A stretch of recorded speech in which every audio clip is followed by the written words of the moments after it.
It's intuitive, guys, that one of the dreams of players who were born there is to win the most important national team tournament on the continent, the European Championship, which only happens every 4 years. However, some stars from the past, and even some current ones, failed to conquer Europe with their teams. Before Cristiano Ronaldo arrived to be the protagonist of the Portugal team, the great Portuguese star was the Black Panther, Eusebio, one of the most talented players, and was compared to the incomparable King Pelé, a world-class striker and one of the best of his generation, which was not weak at all. At that time, Black Panther was already playing matches against great players, and contrary to what many people think, players in the past did not play against amateurs. Eusebio was a great player and, in the 60s, he led Benfica in Portugal to become one of the most feared teams in the world, winning 2 Champions Leagues. A feat that is practically impossible nowadays, as there are several other teams much stronger than Benfica.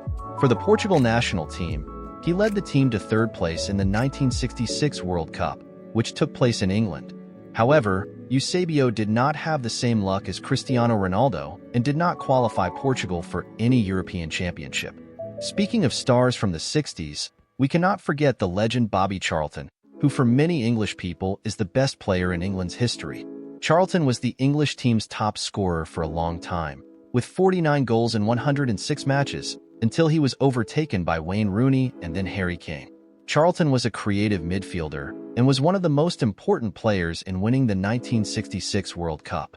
However, as the subject here is the Euro Cup, we know that the English team always had difficulties. Charlton only played in 1 European Championship in 1968 and finished in 3rd place, with Italy being champions. Now, let's talk about one of my favorite players of all time, Johan Cruyff, the greatest Dutch player in history. With Ajax and Barcelona, he won everything, both as a player and as a coach. However, his biggest taboo has always been winning for his national team, the Netherlands. A Clockwork Orange came close in the 1974 and 1978 World Cups, but never won the European Championship. Cruyff and his teammates reached the semi-finals of Euro 1976, but were eliminated by Czechoslovakia. In the modern era of football, we have Michael Ballack, one of the best German players of the first decade of the new millennium. Ballack lost a large number of finals, becoming the butt of jokes. In 2002, he missed the Champions League, the World Cup, and the Bundesliga. In 2008, he again missed the Champions League, the Premier League, and the European Championship, with Germany being defeated by Spain. Going back to the past, we have Ferenc Puskás, one of Hungary's great players, who was very unlucky in his career.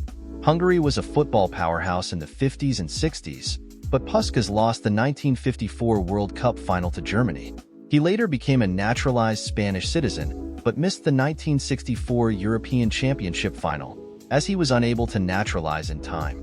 Another great player who never won the European Cup was Italian goalkeeper Gianluigi Buffon.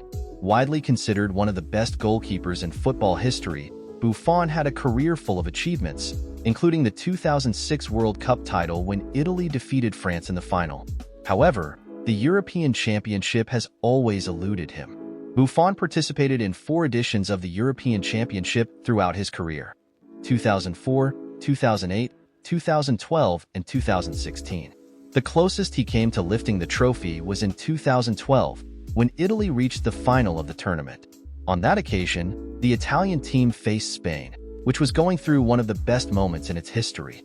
Unfortunately for Buffon and his teammates, Italy were defeated 4-0, suffering one of the toughest defeats in international tournament finals. In his other appearances at the Euro Cup, Buffon also had notable performances, but luck and results did not favor the Italian team. In 2004, Italy was eliminated in the group stage. In 2008, the team reached the quarterfinals, but were eliminated by Spain on penalties. In 2016, Italy again reached the quarterfinals, but was eliminated by Germany, also on penalties. Lastly, we have Luka Modric, widely recognized as the greatest Croatian player of all time. Modric began to stand out internationally at the 2008 Euro Cup, where his performances caught the attention of the football world. Since then, he has built an extraordinary career, winning 6 Champions League titles with Real Madrid and receiving numerous individual awards, including the Ballon d'Or in 2018. Despite his success at club level, Modric never managed to take the Croatian team far at the European Championships. Throughout their participation in the tournament, Croatia had promising performances, but never reached the final stages. In the 2008 Euro Cup, Croatia was eliminated in the quarterfinals by Turkey on penalties. In 2012, the team did not progress past the group stage, while in 2016 they were eliminated in the round of 16 by Portugal, who would eventually become that year's champions. In the 2020 edition, held in 2021 due to the COVID-19 pandemic, Croatia was eliminated in the round of 16 by Spain. On the other hand, Modric's history with the Croatian national team at World Cups is brighter. At the 2018 World Cup, Modric led Croatia to their first World Cup final, where they were defeated by France. His impressive performances during the tournament earned him the FIFA World Cup Best Player award. Furthermore, at the 2022 World Cup, Modric helped Croatia to third place, further cementing his position as one of the greatest players of his generation. These are some of the main stars who deserve to have won the European Championship with their national teams. Of course, there are many others, so feel free to leave other names in the comments. Maintain respect to enrich the debate. If you've watched this far, leave a like and see you later.